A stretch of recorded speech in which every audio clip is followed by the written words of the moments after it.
Bismillahirrahmanirrahim. Baiklah, untuk malam ini, untuk mata kuliah pemrograman berorientasi objek, kita masih membahas materi tentang inheritance ya, atau pewarisan. Nah, di sini ada contoh soal tentang pewarisan atau inheritance. Nanti di programnya itu kita akan menginput data ya. Akan menginput data dengan menggunakan tipe data array sebanyak 3 kali. Ya, seperti yang sudah Ibu ajarkan sebelumnya. Nah, di sini kita menggunakan input datanya itu menggunakan Java I/O ya, bukan Java Swing. Nanti di dalam programnya ini akan terdapat beberapa kelas. Ada kelas induk yang namanya kelas orang. Nah, kelas orang ini mempunyai atribut nama, alamat, nomor telepon, dan umur. Nanti di sini kita akan menginput data orang, yaitu data yang ada di kelas induk ya. Lalu ada kelas induk. Kelas orang ini sebagai base class atau kelas induk mempunyai kelas anak atau kelas turunan itu adalah kelas mahasiswa. Nah, kelas mahasiswa karena dia merupakan kelas turunannya atau kelas anaknya dari kelas induk, maka dia harus menggunakan kata extends. Extends itu menunjukkan pewarisan ya.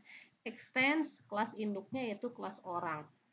Nah, di kelas mahasiswa ini nanti kita akan menginput data mahasiswa ya. Data mahasiswa kelas anak atau kelas turunan yang diinput itu data mahasiswa adalah NIM, nilai tugas, nilai UTS, dan nilai UAS. Nah, nanti di sini kita akan menghitung nilai akhir. Di dalam kelas anak ada fungsi hit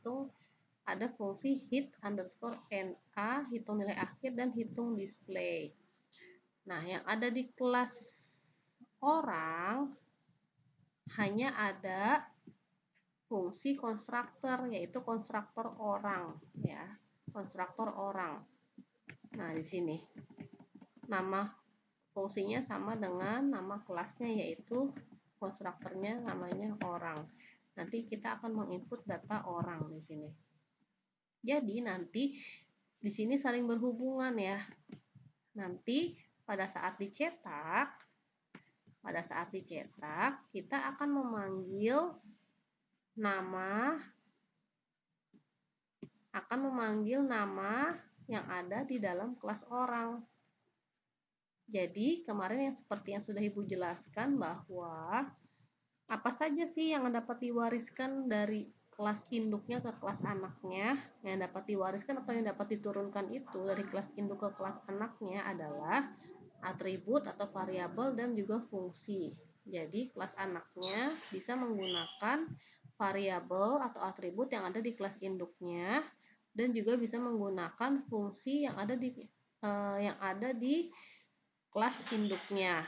Nah, pada saat ingin mencetak ke layar, nanti kita akan memanggil atau menggunakan variabel nama dan umur dan nomor telepon yang ada di kelas induknya, yaitu kelas orang, tanpa harus mendeklarasikan nama lagi di dalam kelas mahasiswa. Jadi nanti saling berhubungan ya. Nah, nanti ada satu kelas lagi, yaitu namanya kelas kuliah. Kelas kuliah ini adalah kelas utama atau kelas pengendali ya. Kelas pengendali karena di sini terdapat fungsi utamanya, yaitu public static void main untuk membuat objek ya. Di sini kita membuat objek dan untuk memanggil fungsi yang sudah dibuat di kelas di atasnya. Jadi kelas pengendali ini nama filenya berarti harus sama dengan kelas pengendalinya, yaitu kuliah.java nama filenya. Nah, di sini kita bikin objek yang namanya MHS. Mahasiswa MHS sama dengan di mahasiswa. Berarti kita membuat objek MHS ya, objek MHS. Nah, kita tinggal panggil MHS titik, nama fungsinya di atas adalah kita panggil fungsi hit underscore NA dan MHS titik display. Oke, seperti itu. Nah, sekarang kita coba jalankan. Jadi nanti yang akan kita input adalah adalah input data orang dan input data mahasiswa. Di sini kita menggunakan inputnya menggunakan Java I/O. Ya, jangan lupa kalau Java I/O itu harus menggunakan throws I/O exception. Fungsi yang digunakan adalah fungsi constructor. Ya. Proses complete.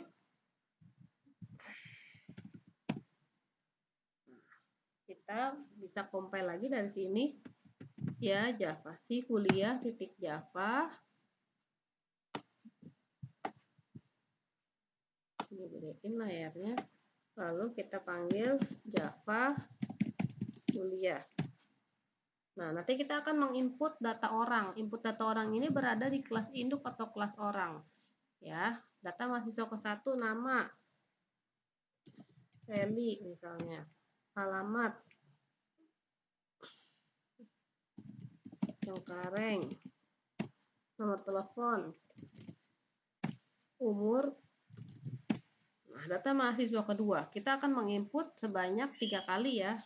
Nama Lina. Alamat Grogol. Nomor telepon. Umur 23 misalnya. Nama Faiz. Alamat Joglo. Nomor telepon. Umur. Nah, kita akan input lagi. Input data mahasiswa. Nah, ini input data mahasiswa ini adalah input yang berada di kelas anak atau kelas turunannya. Ya, di sini ada ibu kasih keterangan kelas turunan data mahasiswa ke-1 NIM-nya, tapi yang diinput hanya NIM dan nilainya saja. NIM misalnya ya. Nilai tugas. Nah, mahasiswa kedua NIM-nya.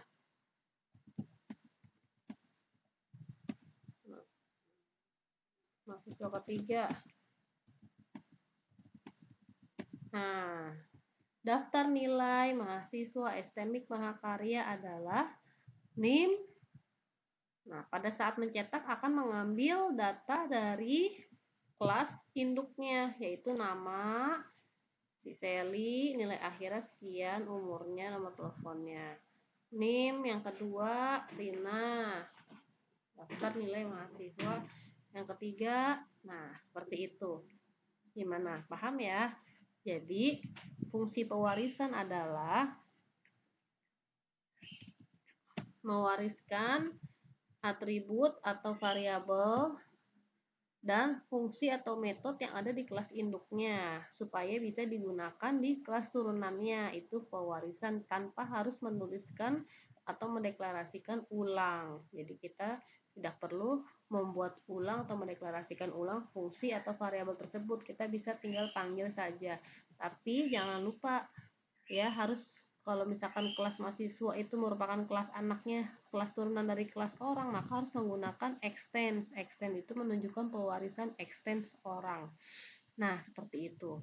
Nah, untuk latihan tugasnya, kalian tinggal tambahkan keterangan saja, seperti yang kemarin sudah pernah dibuat. Tambahkan keterangan lulus atau tidak lulus. Jika nilai akhirnya lebih dari 60, maka dia lulus.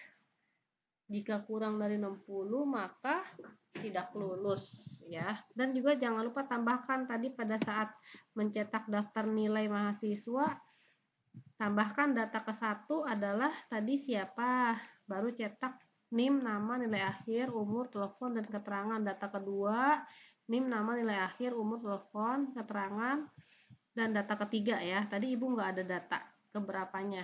Nah, silakan kalian tambahkan. Oke, itu saja tugasnya. Silakan kalian modifikasi sesuai dengan contoh yang sudah ibu berikan. Baiklah, hanya itu saja materinya untuk malam ini. Silakan dipraktekkan ya, langsung dipraktekkan saja ke pemrograman Java-nya. Jika ada kesulitan, silakan langsung ditanyakan ke ibu ya via WA. Oke, ibu tutup malam ini pertemuan kita dengan membaca hamdalah. Alhamdulillahirabbil alamin. Wassalamualaikum warahmatullahi wabarakatuh.